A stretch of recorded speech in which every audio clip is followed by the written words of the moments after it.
This is Mergecast, an AI-generated fixed-length audio briefing, generated on March 16, 2026. Sources: The Diary of a CEO with Stephen Bartlett, Lex Fridman Podcast, The Joe Rogan Experience, StarTalk Radio, Huberman Lab, All In with Chamath, Jason, Sachs, and Friedberg, Dwarkesh Podcast. Let us begin. The Diary of a CEO with Stephen Bartlett, Entrepreneurship and the AI Economy. Daniel Priestley, an award-winning serial entrepreneur, self-made multimillionaire, and the co-founder of Dent Global and Score app, outlines a macroeconomic transition driven by the dual forces of artificial intelligence and advanced robotics. Analyzing the current economic trajectory, Priestley identifies a severe vulnerability in the physical infrastructure supporting artificial intelligence. He predicts a significant financial collapse occurring around the year 2029, which corresponds with the centennial of the Great Depression. This prediction is based on the massive capital currently being deployed into data centers. He notes that the technology industry is heavily investing approximately $650 billion this year to build facilities comparable in size to major retail supercenters. However, unlike infrastructure investments of the past, such as railways, telecommunications fiber networks, or highway systems, which reliably provided decades of utility and amortized value, modern data center processing units possess an operational lifespan of merely 3 to 4 years before obsolescence forces complete replacement. This short physical life cycle creates an unsustainable financial equation. Priestley draws an analogy to freely distributing luxury smartphones to the entire population, noting that while millions happily consume the computational power required to process complex queries, only an insubstantial fraction of users actually convert into paying subscribers at the standard $20 monthly rate.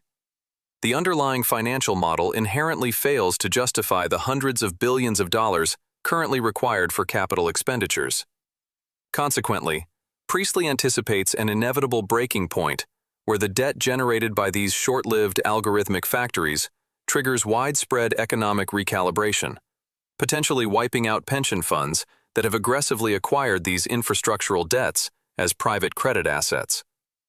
Despite this looming infrastructural correction, Priestley views the immediate future through the lens of the Jevons paradox. This economic principle suggests that as a resource becomes more efficiently utilized, the overall demand for that resource exponentially expands rather than contracts. He uses the disruption of traditional media as a historical precedent. When digital video platforms emerged, they decentralized content creation, severely reducing the total workforce employed by legacy television and newspaper conglomerates. However, the exact same technological shift simultaneously generated hundreds of thousands of new roles for independent creators, bloggers, and small production teams. Applying this mechanism to the current software industry, Priestley explains that creating a software company previously required immense capital alignment, involving tens of developers, millions in venture funding, and thousands of enterprise clients just to break even. Today, artificial intelligence has fundamentally eroded those prohibitive entry costs. Because the barriers to entry have collapsed, the market will soon support millions of hyper-niche, highly specialized micro-businesses.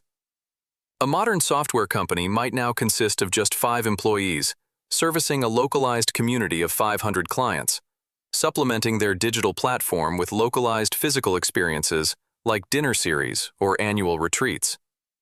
This leads Priestley to advise modern workers to actively pivot away from standardized, repetitive labor and instead adopt an entrepreneurial framework. He defines this framework through a structured value creation loop.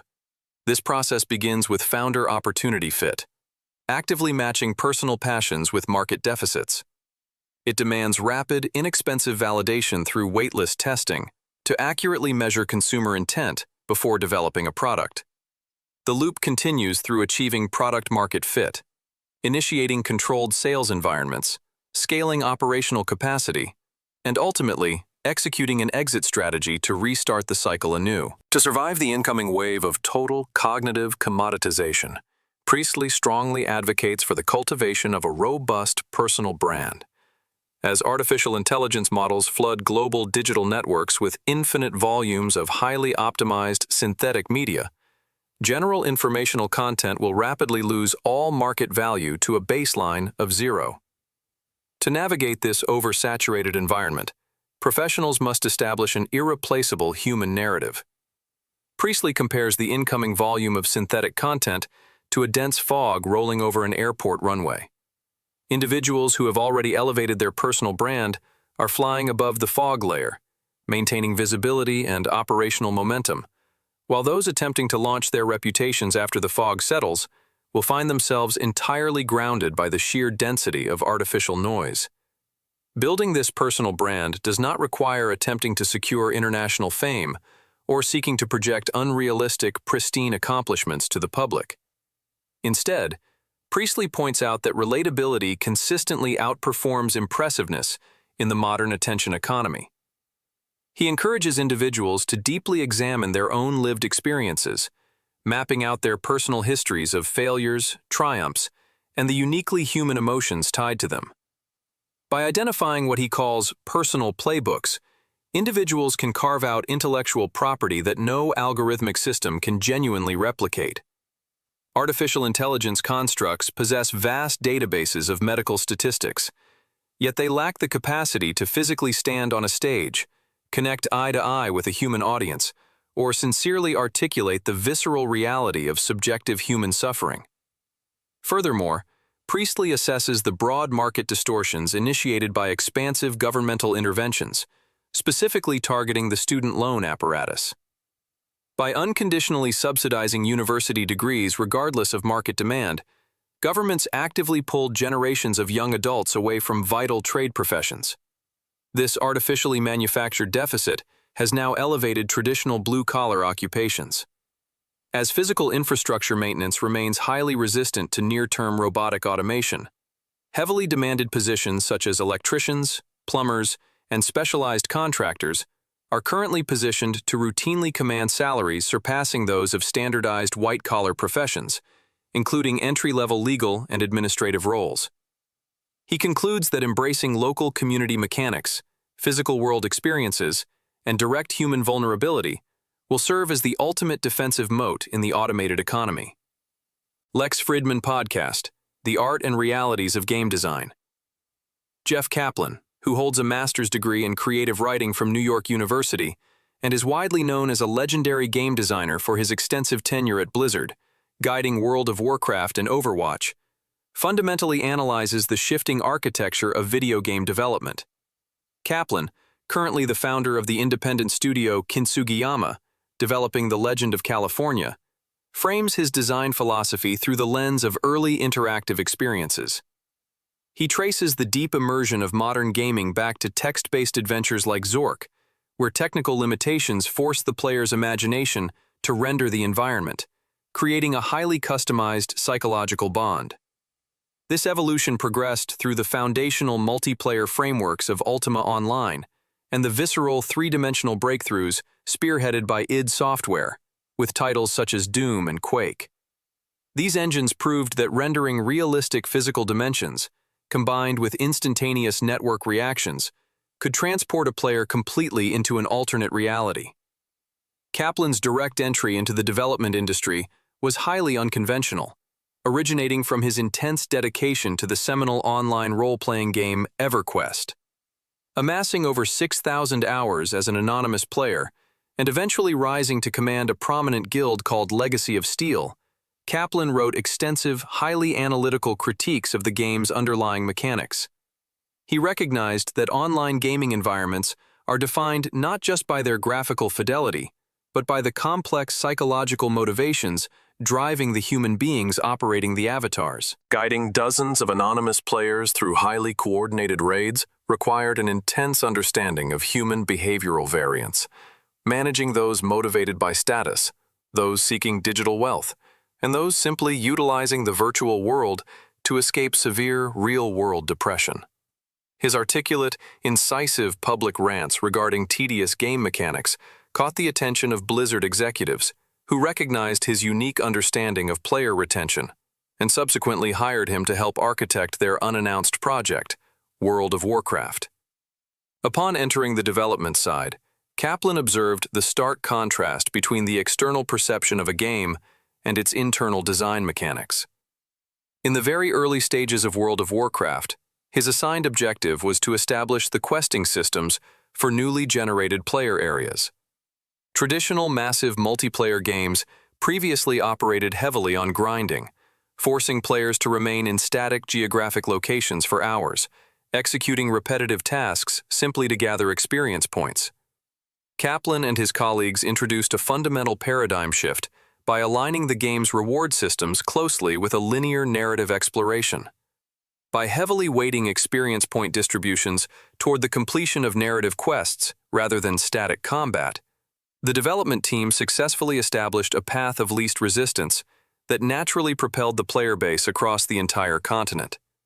This directed gameplay mechanic ensured that users constantly encountered shifting environmental assets and evolving story arcs, a revolutionary adjustment that eventually allowed the title to scale to tens of millions of active subscribers. Following his remarkable success with the World of Warcraft expansions, Kaplan experienced the severe institutional pitfalls of unconstrained development during his oversight of the canceled project known as Titan. Designed to be the definitive successor to World of Warcraft, Titan consumed 7 years of development and roughly $83 million before its structural collapse. Kaplan attributes this massive developmental failure to unchecked corporate hubris and a distinct lack of actionable creative constraints. Capitalizing on their previous financial victories, the studio aggressively expanded the Titan workforce, immediately hiring deeply specialized artists and engineers from across the globe before actually finalizing a functional gameplay loop or establishing a cohesive visual direction. Rather than incubating a core concept with a tight, focused team, the project suffered from anticipatory hiring. This caused catastrophic operational friction, forcing highly compensated engine developers and asset creators to sit idle because the foundational mechanics of the world remained entirely unresolved.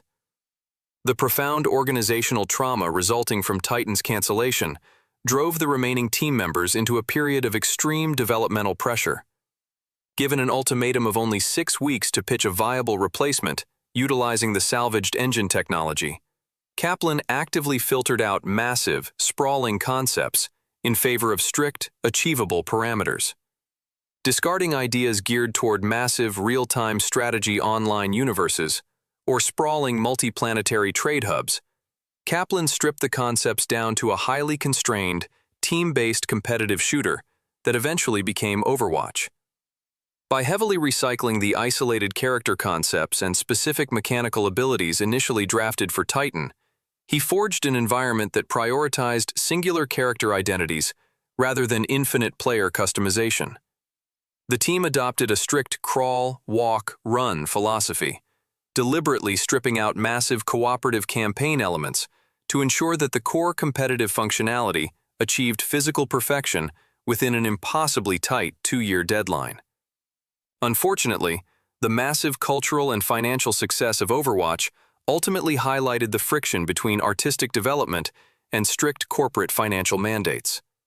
As the game achieved massive global reach, corporate executives began enforcing highly rigid monetization requirements, pressuring the development team to launch a heavily monetized professional esports league and pushing immediately for a serialized sequel. Kaplan details a specific juncture where financial leadership demanded that the franchise generate a mandatory $2 billion in baseline recurring revenue, explicitly threatening the immediate termination of 1,000 staff members if the metric was missed. Recognizing that the corporate apparatus was increasingly viewing the organic creative process strictly through the lens of extreme financial extraction, Kaplan ultimately chose to separate himself entirely from the studio environment. He re-entered the independent development sphere to focus strictly on pure mechanical design and aesthetic world-building with a heavily condensed team, prioritizing the artistic integrity of the virtual experience over the endless mandates of perpetual corporate scale. The Joe Rogan Experience, balancing acting, music, and rural life. Luke Grimes, an actor widely recognized for his portrayal of Casey Dutton on the hit series Yellowstone and its subsequent spin-off, Marshals, and a musician recently releasing his album Redbird, details the profound psychological friction associated with public performance and creative expression. Analyzing his internal mechanisms, Grimes outlines a distinct separation between his lengthy, established career in acting and his relatively recent entrance into the professional country music industry at the age of 39. He explains that acting, even at the highest levels of global television production, offers a heavily insulated environment. Performers execute highly structured behavioral patterns within a controlled artificial vacuum, surrounded by extensive crew operations, multiple camera takes, and the protective safety net of post-production editing. In this heavily monitored setting, an actor fundamentally adopts a manufactured identity, fulfilling the distinct creative requirements generated by external writers and directors. Transitioning into live musical performance drastically obliterates that psychological insulation. Grimes notes that stepping onto a concert stage removes all protective barriers, exposing the performer directly to an immediate, unfiltered reception from paying audiences. His very first live performances, culminating rapidly in a highly visible set at the massive Stagecoach Festival, triggered intense physiological reactions stemming directly from severe imposter syndrome. He discusses enduring extreme anxiety to the point of temporary psychological blackouts during his initial shows, driven by the internal fear that his high visibility derived purely from his television success rather than genuine musical merit. He notes that the specific fear of standing alone with a microphone taps into deep evolutionary anxieties. According to psychological theories surrounding public speaking, early human tribal structures only forced individuals to stand alone before the collective group when they were facing severe judgment, exile, or death. Consequently, the modern brain still fundamentally misinterprets the physical exposure of the concert stage as an immediate threat to the organism's literal survival. To overcome this anxiety and guarantee the authenticity of his musical output, Grimes fundamentally restructured his creative process. Acknowledging that leveraging his Hollywood visibility to manufacture an artificial country music aesthetic would severely alienate dedicated listeners, he approached his album production through a method referred to as the pressure cooker. Rather than utilizing pre-written demonstration tracks and heavily rehearsing material for months before entering the recording booth, Grimes and his production team enforced a rigid daily timeline. They actively forced themselves to conceptualize, write, and fully record complete tracks within a single continuous session. By engaging directly with the urgent temporal limitations of the studio clock, he circumvented the tendency to overanalyze the material.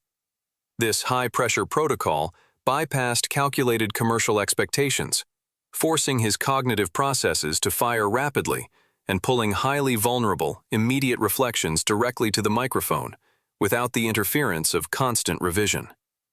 Beyond navigating his creative career, Grimes highlights a severe dissonance between the manufactured environment of Hollywood and the grounding reality of the natural world. He expresses an intense exhaustion with the social dynamics native to the Los Angeles entertainment industry, where interaction is heavily filtered through strict political conformity and careerist posturing. He likens the entire ecosystem to a velvet prison, wherein individuals adopt specific, uniform viewpoints simply to secure the approval of powerful casting directors and network producers, ultimately sacrificing their personal authenticity for the necessary financial and social elevation required to sustain an acting career. Grimes emphasizes that escaping that highly curated atmosphere by physically relocating his permanent residence to the remote mountains of Montana acts as an essential psychological reset, entirely stripping away the performative demands of metropolitan life. Living in the northern wilderness introduces Grimes to a landscape dictated by harsh physical consequences rather than superficial social metrics. Operating in a region defined by extreme weather and absolute geographic isolation rapidly destroys the artificial urgencies perpetuated by smartphones and incessant social media notifications. Grimes notes that continuous exposure to untouched, mountainous environments naturally forces an individual to reconcile their own insignificance against the vast scale of the natural world. This rural philosophy extends deeply into his commitment to bow hunting, an activity that demands months of intense cardiovascular conditioning and intricate physical preparation simply to navigate the extreme topography. The unforgiving realities of the hunt, from carefully monitoring high-altitude wind patterns to acknowledging the genuine threat posed by immense, lethal predators like grizzly bears, force the human brain to completely abandon all digital distractions and engage entirely with the immediate physical present. By actively pursuing this specific level of exertions, against the intentional time and struggle devoted, by actively pursuing this expect that the complex to the extents with the more physical residence, by actively pursuing this expected for the prevention of bow hunting, by actively pursuing that detentional expected the truth, the most aviment mentioned of the extents, by actively pursuing that dispected the prevention of the long rests and leaders, by actively pursuing that approach the middle with what cleans will come truly to do. By pater the most comfortament, this materials deliver in the distance and sell for me. By interneering the executive brids of the existingly loveders to create many professional with country. But those of all, the truth of change of most one system, the nature aftermated truth of the natives of motility, the most included is to take away to both thing. By actively presume that believing of most investigated for the year, by actively presume that the first prevention of the year by the world, the destruction of nature of intentional miraca. By information prevention, the rule philogel of the actual earsides, to state way to our bill hunting and somewhere there, into the develop and statement. By actively presume that the developed scales from America, by actively presume that the biggest rules from unsuccessful, to condition to the involved, and expressive the universal. By actively presume that the developed scales from America, by actively presume that the second new prevention of the air side, the Jew-matedly filt. By believing his with investigator, into the group of the extent of self-business, preventionly with rule of intumeration from his factor. By actively presume that the biggest rule from unsuccessful, by actively naturally pursuing an individual to reconcile their own insignificance against the vast scale specific level of exertion in the wilderness. Grimes argues that individuals secure a necessary psychological vitality.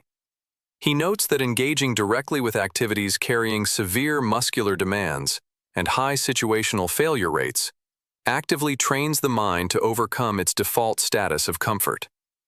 Just as a stand-up comedian must repeatedly subject themselves to the terrifying silence of failing on stage to eventually carve out genuine comedic timing, hunters and musicians must continually face visceral discomfort to refine their respective crafts. Grimes advocates for deliberately selecting difficult physical and emotional pathways, arguing that actively choosing to endure the chaotic anxiety of a live audience or the brutal inclines of an elk hunt effectively neutralizes the passive, creeping anxieties generated by modern technological isolation, allowing a person to ground their internal identity firmly in reality. StarTalk Radio, the realities of forensic pathology. Dr. Jonathan Hayes, a forensic pathologist serving as a medical examiner for the city of New York and a published novelist, functions alongside best-selling crime author Patricia Cornwell to deeply define the intricate physical realities of human death and the expanding frontiers of forensic investigation.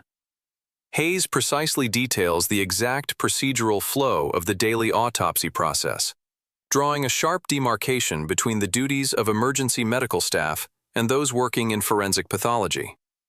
While emergency room physicians are strictly tasked with assessing traumatic wounds solely for the immediate purpose of sustaining biological life, the forensic pathologist examines a deceased individual specifically to interpret the sequence of variables that cause the catastrophic failure of the organism. This process invariably begins by meticulously documenting the external surface of the body, analyzing all identifiable markings, defensive wounds, and specific trauma vectors, before moving through the internal organ structures to isolate toxicological presence or internal hemorrhaging, ultimately producing a legally binding declaration of the exact mechanism and cause of death. Breaking down the biological phases following immediate mortality, Hayes clarifies the precise chemical functionality of rigor mortis. He outlines that shortly after brain function ceases, the lack of energetic circulation causes the structural proteins within the body's muscle tissues to slowly coagulate and seize. This chemical binding becomes externally identifiable, initially through the appearance of goose flesh, as the microscopic muscles controlling body hair contract, before moving sequentially through the small joints of the hands, escalating strictly toward the major rotational joints of the hips and knees. This rigid state normally becomes physically present within 6 hours of expiration, dominates the tissue structure near 12 hours, and ultimately dissipates roughly 36 hours later as the surrounding tissues themselves begin to break down. Hayes explains that a forensic pathologist heavily relies on the current progression of rigor mortis to establish accurate post-mortem timelines, though this timeline can be heavily distorted if the victim was experiencing elevated core temperatures resulting from a violent neurological seizure immediately prior to death. Continuing the timeline of biological dissolution, Hayes defines the exact metrics of bodily putrefaction. Once the immune system definitively collapses, internal bacterial agents previously held in check immediately flourish, consuming the remaining cellular structures and generating immense volumes of gaseous byproducts. This bacterial expansion forces the body to bloat significantly, simultaneously generating a highly corrosive liquid known as purge fluid to aggressively leak from the tissue barriers. This significant accumulation of bacterial gas dramatically decreases the overall physical density of the subject. Consequently, murder victims dumped into natural bodies of water will, regardless of the weights initially attached to them, eventually generate enough internal buoyancy from the bacterial decomposition to completely offset their mass and violently float back toward the water's surface, though this specific timeline is severely slowed by colder ambient water temperatures. Reflecting on the overarching history and modernization of pathology, Hayes notes that while the basic anatomical structures of defensive stab wounds and high-velocity gunshot impacts remain structurally consistent across entire centuries, the technological tracking of the surrounding crime scene has exponentially evolved. He recalls the extreme logistical stress of the 1980s Miami cocaine wars, where the unprecedented volume of daily urban homicides severely overwhelmed the established municipal morgue capacities, horrifically forcing city officials to continuously stack deceased individuals inside rented commercial logistics trailers normally dedicated to fast food hamburger transport. Today, modern forensic science applies advanced three-dimensional scanning technology inside of clean, highly modular walk-in cooling environments, utilizing advanced spatial lasers to accurately calculate high-velocity blood spatter arrays down to the specific centimeter, completely removing historical ambiguities regarding the ballistic tracking of the weapon. However, Hayes heavily cautions against the fictionalized expectations heavily propagated by popular television programming, noting that the overwhelming presence of procedural shows has artificially warped public perception through the CSI effect. Juries increasingly expect complex, instantaneous animated recreations and impossibly absolute genetic certainties, aggressively dismissing the nuanced, calculated reality of conventional investigative procedures. Hayes remains skeptical of completely replacing physical manual autopsy procedures with fully digitized virtual scans, known as virtopsies, noting that navigating the physical texture, exact depth, and precise olfactory details of a wound track provides irrefutable physical context that a purely visual, pixelated computer tomography scan cannot successfully replicate when contested inside a sophisticated legal courtroom. Expanding the analytical scope beyond terrestrial mechanics, Patricia Cornwell actively explores the highly theoretical intersection of fluid dynamics and catastrophic violence in microgravity environments. Projecting human presence toward incoming orbital research stations and extensive lunar colonies, Cornwell consults directly with active aeronautics personnel to map the exact physics of zero-gravity crime scenes. Lacking the gravitational mechanisms that naturally funnel bleeding toward the lowest gravitational point in an Earth-based body, investigations in orbit will face radically different visual signatures. Blood escaping a vascular system in a pressurized zero-gravity module will theoretically form perfectly spherical atmospheric droplets, rather than traditional directional teardrop spatter, forcing forensic teams to totally recalculate impact trajectories. Furthermore, victims exposed to the vacuum of space face immediate biological desiccation and intense barotrauma. A body buried on the lunar surface lacks access to the aggressive terrestrial microbes that typically drive rapid decomposition, forcing the forensic methodology to adapt equally to the absolute sterility of the extraterrestrial vacuum and the complicated realities of space physics. Huberman Lab. The Neuroscience of Meditation and Flourishing. Dr. Richard Davidson, a distinguished professor of psychology and psychiatry at the University of Wisconsin-Madison and the co-author of Born to Flourish, provides an extensive neurological breakdown of how meditation actively rewires the physical structures of the human brain. Davidson initially contextualizes mental states by mapping out the fundamental electrical oscillations measurable within the cerebral cortex. The brain transitions sequentially through varying frequencies depending on the organism's immediate state of consciousness, starting from the low-frequency delta waves dominating deep, restorative rest, transitioning through the liminal theta frequencies residing at the edge of sleep, and into the alpha and beta ranges that dictate baseline relaxed alertness and engaged cognitive processing. However, it is the measurement of gamma oscillations, rapid frequencies peaking near 40 Hz, that reveals meditation's true power. Gamma activity typically appears in the average human brain only in tiny, fragmented bursts lasting mere fractions of a second during moments of sudden analytical insight.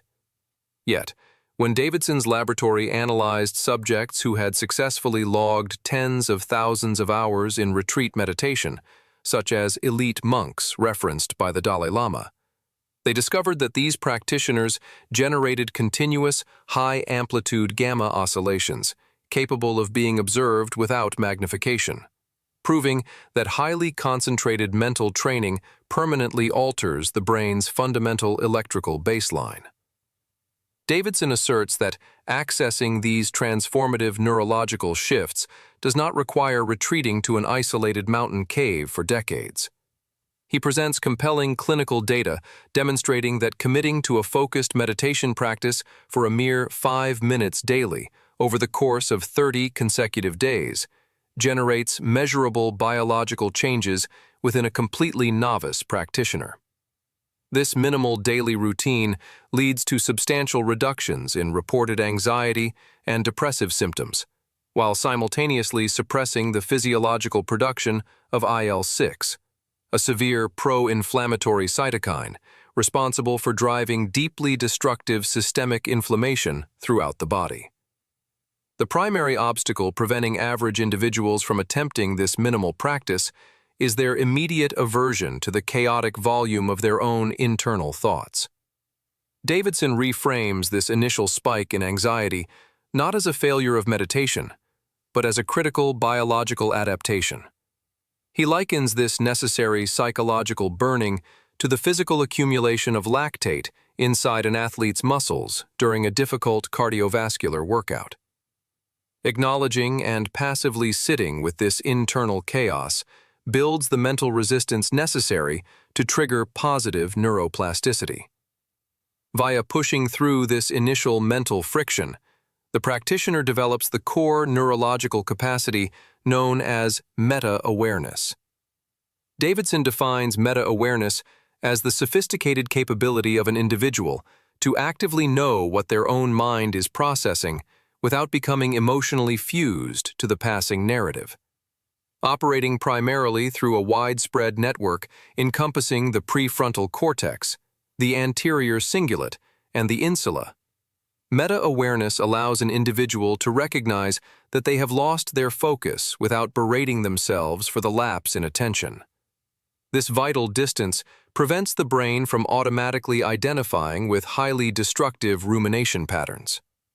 By simply observing severe discomfort, rather than aggressively attempting to combat or suppress it, the practitioner actively starves negative feedback loops of their usual electrical power. In clinical studies utilizing high-temperature thermal probes to simulate severe physical pain, Davidson proved that skilled meditators significantly decouple the initial physical sensation of burning from the subsequent highly distressing emotional interpretation of the event, dramatically reducing the subject's overall perception of suffering.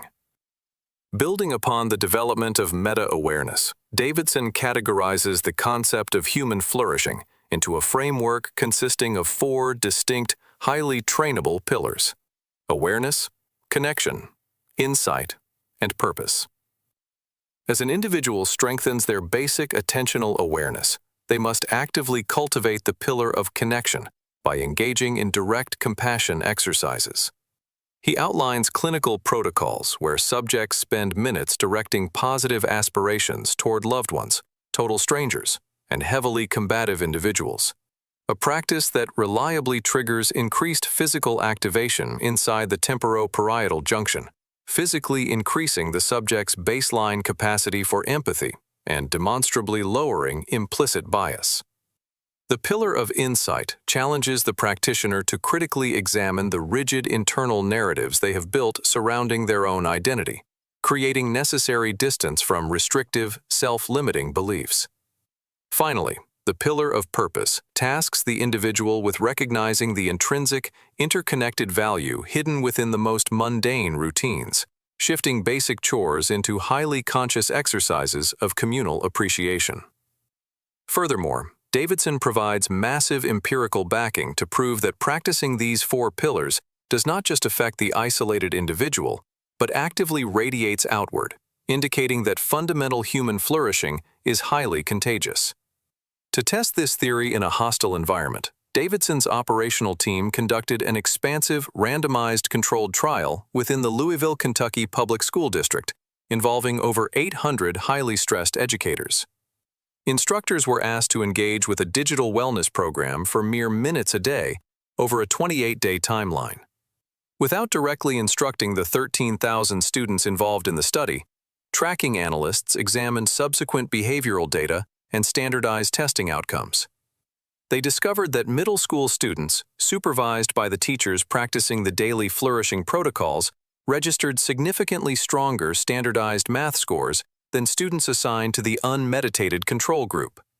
Because the complex logic demands of mathematical processing are highly susceptible to atmospheric stress and friction, the data strongly suggests that the teachers' increased baseline calmness and enhanced emotional regulation completely saturated the classroom environment, implicitly transferring critical stability to the students and optimizing their cognitive bandwidth during the highly pressured examinations.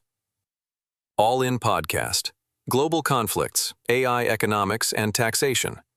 Brad Gerstner, a distinguished venture capitalist and the founder of Altimeter Capital, breaks down the staggering macroeconomic volatility expanding rapidly out of the conflicts occurring in the Middle East and their distinct potential to severely derail the massive infrastructural capitalization currently fueling the artificial intelligence sector. Tracking the immediate global shockwaves impacting physical energy markets following the outbreak of warfare near Iran, Gerstner notes the intense, erratic behavior of Brent crude oil pricing, which violently spiked up to $119. He dismisses theoretical models relying purely on military troop counts, arguing that the true danger lies exclusively in the vulnerability of the region's fragile logistics and chemical infrastructure. Gerstner details horrific escalation scenarios where retaliatory strikes specifically target the highly exposed desalination plants located across the Arabian Peninsula.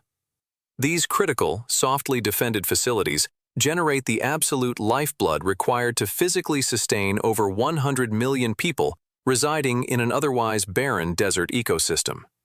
Furthermore, any sustained disruption violently sealing the Strait of Hormuz will trigger an immediate catastrophe for Chinese energy consumption, given that the Chinese manufacturing sector relies on the affected region for roughly 20% of its aggregate domestic petroleum. Shifting away from global military friction to center on domestic software ecosystems, Gerstner evaluates the frankly unprecedented revenue geometry generated by the leading foundational artificial intelligence laboratories. Tracking internal capital expenditures and annualized growth metrics, Gerstner notes that Anthropic radically escalated its operational run rate straight to $14 billion within an impossibly brief 14-month window, justifying an expansive valuation cresting $380 billion. Simultaneously, OpenAI reached a breathtaking $20 billion annualized mark in an equally condensed timeframe. Gerstner argues that this violent revenue acceleration proves that massive enterprise conglomerates are no longer simply routing standard experimental research funds into these platforms.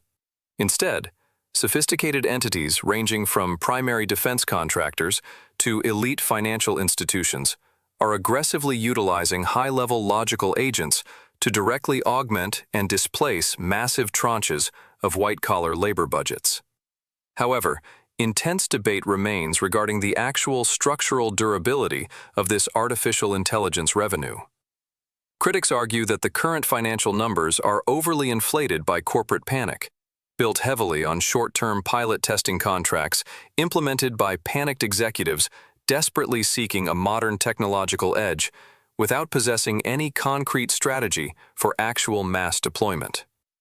Pointing to major operational failures, such as uncontrolled coding agents triggering catastrophic outages within secure cloud infrastructures, skeptics demand rigorous proof that generative agents have securely transitioned into mission-critical, heavily regulated operational spaces like legal discovery and patient medical diagnostics.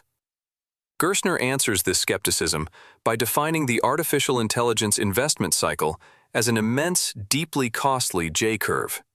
For every gigawatt of power established by a cloud provider, organizations must successfully deploy and burn through approximately $50 billion of concentrated capital, encompassing the brutal procurement of land components, specialized hardware racks, and intensive grid connectivity. Gerstner notes that data center operators require roughly 5 full years of continuous, high-margin software revenues simply to recapture that initial $50 billion mechanical investment before officially reaching structural profitability. Unfortunately, this massive capital pipeline is currently facing intense legal hostility and paralyzing public opposition within the domestic United States. Operating on widespread fears that artificial intelligence operations will rapidly consume massive reserves of fresh water and severely destabilize local electrical grids, local municipal boards have completely weaponized zoning ordinances to immediately halt critical data center construction. Gerstner tracks specific data proving that roughly 40% of all protested data center projects are currently suffering outright cancellation, heavily concentrated inside the regulatory frameworks of Virginia and Indiana. This sudden, hostile blockage has effectively erased an estimated 7 gigawatts of planned capacity directly off the domestic map, incinerating roughly $70 billion of highly taxable annualized economic potential.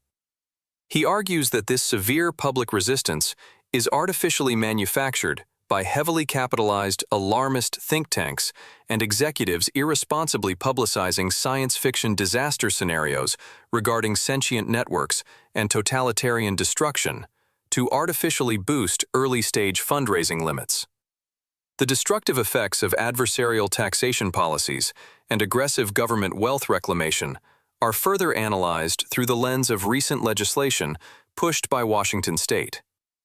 Lawmakers established a massive millionaire tax strictly designed to extract an additional 9.9% surcharge targeted precisely at the liquid assets of high-net-worth innovators in 2029, under the premise of immediately redistributing that capital toward expanded public education budgets and expanded state subsidizations.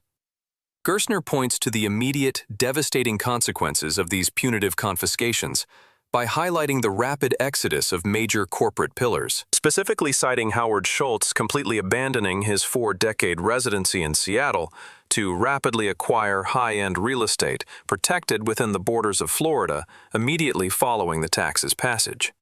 Gerstner illustrates the absolute failure of state-level asset seizures. He cites granular simulations conducted by the Hoover Institution, targeting identical wealth taxes previously proposed within California, calculating that aggressive capital flights from mobile entrepreneurs directly reacting to the threat will ultimately carve a catastrophic $25 billion crater through the state tax base, viciously transferring the massive remaining financial burden directly onto the working-class families the legislation artificially claimed it was attempting to protect. Dylan Patel. Deep dive on the 3 big bottlenecks to scaling AI compute. Dylan Patel, founder and chief analyst at Semi-Analysis, offers an extremely granular technical dissection of the exact physical bottlenecks choking the global scale-up of artificial intelligence computation. He refutes the common narrative prioritizing electrical power grids or basic data center construction constraints. Instead, Patel decisively identifies the deepest supply chain blockages residing at the absolute base of global semiconductor manufacturing. Ultimately, scaling data center capacity to meet the relentless energy demands of the models produced by Anthropic and OpenAI is entirely governed by roughly 3 critical components: advanced logic wafers, high-bandwidth memory modules, and the hyper-specialized manufacturing tools generating them. He dismisses overly optimistic timelines for infinite artificial intelligence scale by illustrating the precise, unyielding geometry of fabricating a single gigawatt of the most modern processing clusters. Provisioning just 1 gigawatt of compute requires the precision manufacturing of roughly 55,000 top-tier logic wafers layered with well over 170,000 memory wafers. Achieving this staggering output is physically capped by the global scarcity of extreme ultraviolet EUV lithography systems. Manufactured exclusively by the Netherlands-based corporation ASML, these machines represent the absolute pinnacle of human engineering, fetching upwards of $400 million per unit. Each EUV tool operates by firing high-powered lasers at minute tin droplets multiple times in rapid succession, generating precise light wavelengths that bounce through a highly sensitive arrangement of near-perfect Zeiss mirrors before impacting the silicon wafer via moving stages subjected to physical forces exceeding 9 gravitational constants. Performing the essential 2 million EUV passes required for a single gigawatt of computation absorbs the full output of approximately 3.5 highly tuned EUV machines. Because the supply chain comprising the lasers, mirrors, and stages is scattered across tens of thousands of hyper-specialized vendors globally, ASML is physically limited to producing roughly 70 machines annually, capping total potential global computational expansion around 200 gigawatts by the end of the entire decade, regardless of any financial blank checks written by aggressive technology conglomerates. Compounding the severe lithography bottleneck is a rapidly accelerating crisis within the global memory sector. Advanced artificial intelligence processors heavily utilize high-bandwidth memory, HBM, to maintain the massive data throughputs, exceeding 2.5 terabytes per second, strictly required for rendering complex probabilistic tokens in real time. However, physically fabricating the 3-dimensional structures of HBM is extremely wasteful regarding pure silicon volume. Deriving the required bandwidth architecture destroys essentially 3 to 4 times the surface area on a wafer compared to standard commercial DDR memory. Because major processing developers absolutely demand maximum transmission bandwidth to prevent expensive logic chips from sitting idle while awaiting data transfers, semiconductor foundries are aggressively prioritizing HBM orders. According to Patel, approximately 30% of total capital expenditures by the massive technology hyperscalers over the coming cycle will be consumed entirely by skyrocketing memory costs. This extreme physical reallocation of memory production lines away from basic consumer hardware to feed artificial intelligence clusters exerts deeply destructive pressure on the traditional technology landscape. Patel details the brutal economic cascading effect as the basic cost of standard storage protocols triples across international markets. The foundational manufacturing cost to assemble a standard Apple smartphone rapidly surges by over $100. Foundries refuse to eat the shrinking margins, passing extreme hardware premiums downward into consumer electronics markets. Consequently, Patel expects the aggregate volume of mid-range and low-end global smartphone sales to collapse spectacularly, plunging from standard models exceeding 1.4 billion units down to potentially under 600 million shipped units globally over the impending years. The insatiable pull of the data centers essentially evaporates all available silicon necessary for mass consumer expansion. Addressing the logistical challenges surrounding geographical power expansion, Patel completely disassembles ambitious theories proposing solving Earth's energy restrictions by launching sprawling data centers into lower orbital space. While proponents correctly identify solar radiation in orbit as essentially infinite, they entirely fail to account for the networking architectures fundamentally required to string thousands of graphical processing units into perfectly synchronized scale-up domains. Advanced artificial intelligence systems demand that internal cluster traffic maintain continuous speeds measuring deep in the terabytes per second. Linking orbiting satellite arrays via experimental laser chains completely fails to meet this intense latency requirement and introduces a catastrophic layer of mechanical failure. Furthermore, up to 15% of top-tier processors historically require immediate return merchandise authorization (RMA) procedures to mitigate random hardware glitches upon physical activation. Patel notes that spending massive resources loading hyper-valuable processors onto rockets only to manually retrieve them from orbit due to standard manufacturing defects easily burns half a year of valuable compute time. He maintains that while constructing domestic industrial gas turbines or utilizing specialized maritime ship engines presents significant regulatory burdens, exploiting Earth's remaining localized power reserves remains remarkably faster and economically superior to initiating experimental orbital logistics. This concludes the Mergecast. Here are the takeaways.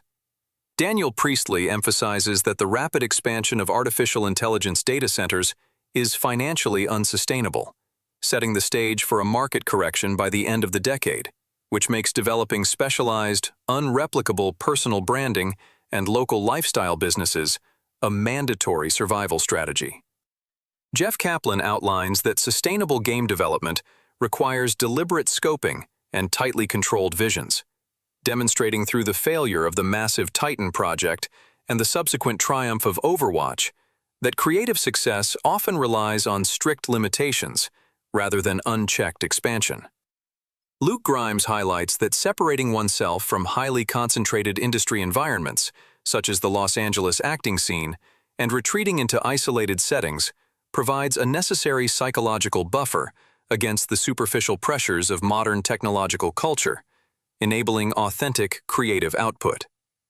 Jonathan Hayes and Patricia Cornwell clarify that continuous advancements in technology do not override the fundamental biological processes of death, and that as humanity extends its reach into orbital and extraterrestrial habitats, the entire discipline of forensic pathology will have to adapt to the physics of microgravity and sterile environments. Richard Davidson provides evidence that committing to a simple 5-minute daily practice of mental observation acts as a physiological catalyst, triggering initial discomfort that eventually builds profound structural resilience in the brain, subsequently lowering systemic inflammation and elevating the cognitive performance of those nearby. Brad Gerstner indicates that the astounding revenue growth currently enjoyed by major artificial intelligence developers remains highly experimental, while warning that local resistance to energy projects and aggressive state taxation policies could ultimately derail the infrastructural expansion necessary to mature the industry. Dylan Patel confirms that the ultimate ceiling on global artificial intelligence development is not the electrical grid or corporate funding, but rather the highly complex, tightly constrained supply chain of extreme ultraviolet lithography machines and high-bandwidth memory modules that physically manufacture the essential processors.